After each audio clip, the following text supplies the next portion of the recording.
Sem saber monitorização hemodinâmica, o que você vai perder?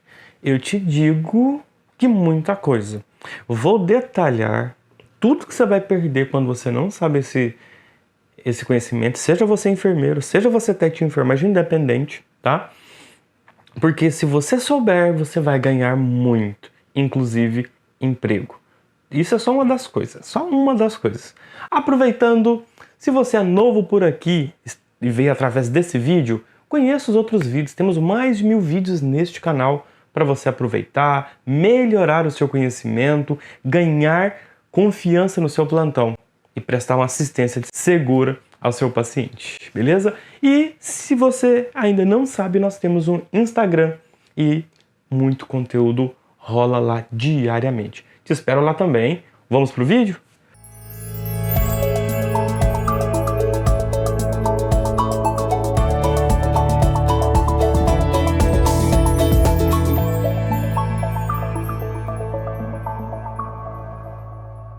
Seguinte.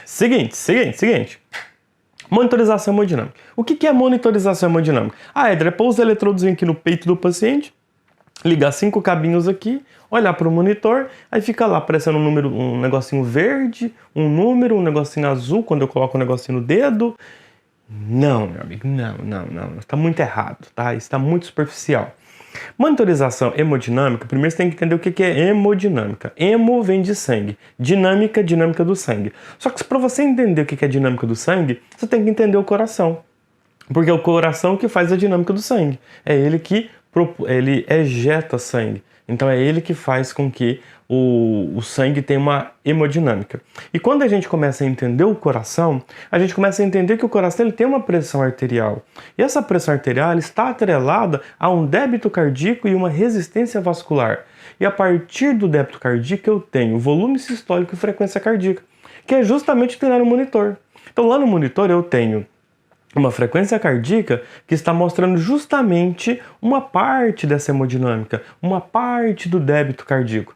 Logo, se eu tenho uma oscilação entre 60 e 100 de frequência cardíaca, com certeza eu vou ter uma alteração no débito cardíaco, mas ele ainda pode sim compensar com a resistência vascular. Então veja só, não é só monitorizar o paciente, é entender o que tem no monitor para saber o que está acontecendo com a dinâmica da vida desse paciente. Porque sangue leva os componentes necessários para a vida, oxigênio e glicose, correto? Ainda remove o CO2, que é super tóxico, né? Em excesso. Então veja só, além da frequência cardíaca e pressão arterial, nós temos também a saturação de oxigênio. E a saturação de oxigênio mostra o quanto o corpo apresenta de oxihemoglobina, principalmente na periferia.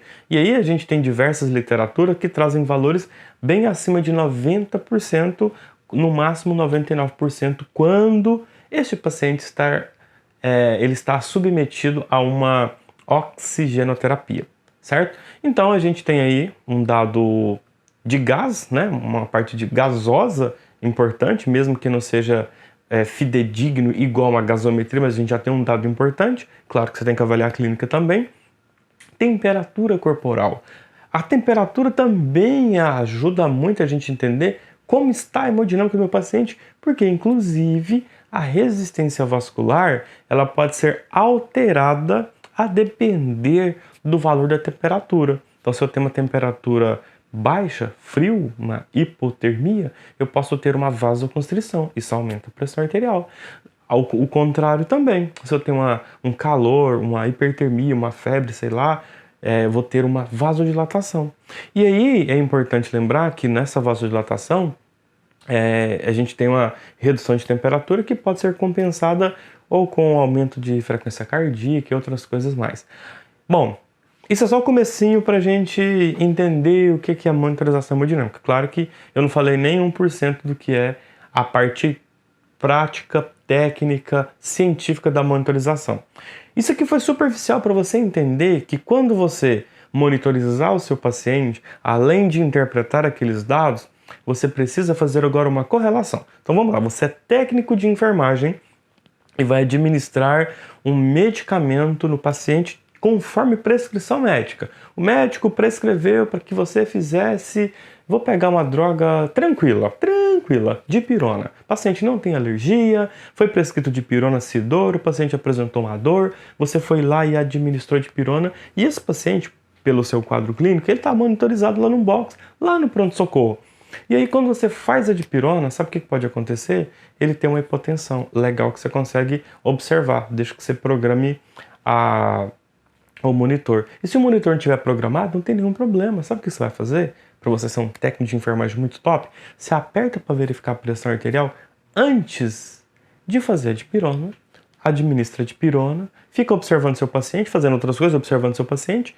Passado uns minutos, 10, 20, 30 minutos, sei lá, você que vai definir, né? Você que é o profissional, você aperta de novo. Vamos ver se essa pressão deste paciente teve algum tipo de alteração. Éder, se tiver alteração, legal, que bom. Você tem uma equipe junto com você. Você tem um enfermeiro, que é seu supervisor, e você tem um médico, que o enfermeiro deveria chamar o médico se por acaso vier a acontecer algo que necessitasse de uma intervenção medicamentosa.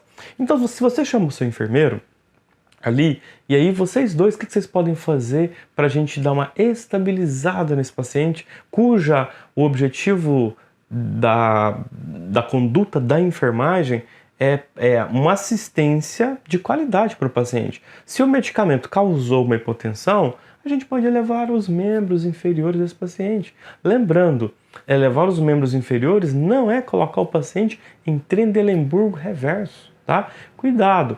Falando para você levantar os membros inferiores e não abaixar a cabeceira, porque talvez o seu paciente ele não pode abaixar a cabeceira. Por isso que monitorização hemodinâmica não é tão simples, não é só colocar os negócios aqui no tórax do paciente como as pessoas acham, não, tá? Então a gente precisa ter essa cautela, ter essa informação.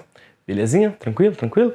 Então agora imagina se você fosse fazer uma amiodarona, que é um antiarrítmico. Você já imaginou que a gente precisa de olhar para esse monitor porque eu estou fazendo uma droga antiarrítmica? Então eu tenho que entender o que a amiodarona faz para ver se meu paciente está dentro do esperado ou se precisa de alguma intervenção, seja da enfermagem ou seja da medicina por parte talvez de uma intervenção medicamentosa. E se fosse uma noradrenalina? E se fosse uma morfina?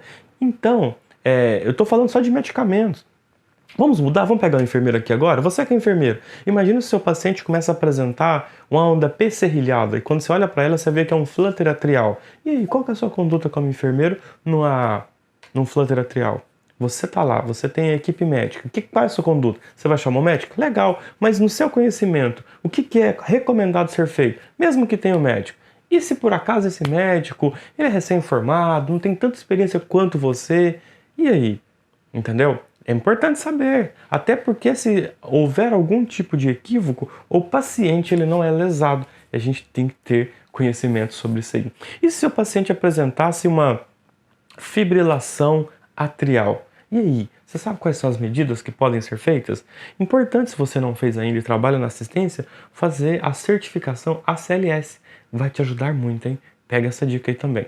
Bom, galera, monitorização hemodinâmica daria para ficar aqui, sei lá, um mês, sem ser hipócrita, mas um mês explicando para vocês e correlacionando com eletrocardiograma, ventilação mecânica, medicamento, hemodinâmica, qualquer tipo de situação. Então, você vai perder muito se você não sabe monitorização hemodinâmica. Inclusive, processo seletivo você pode perder porque você não tem tanto argumento.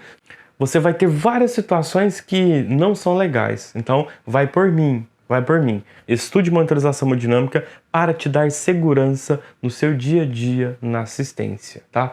Estude hemodinâmica para te ajudar a passar nos processos seletivos. Você só ganha estudando. Você vai ter mais segurança, você vai ter mais argumentos. Se você não estuda, você não tem argumentos. Se você não tem argumentos, você é um candidato fraco em um processo seletivo.